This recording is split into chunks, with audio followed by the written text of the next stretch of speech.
के जैसे रूप चमकते बाबे अजोरिया के जैसे बाबे के सियानु करिया बदरिया के जैसे रूप चमकते बाबे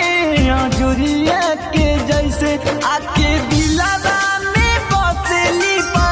रानी के तरे आके दिलवा में बसली रानी के तरे भगवान बनबले बारे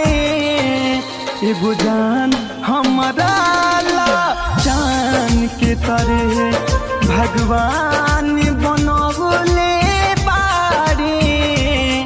एगो जान हमारा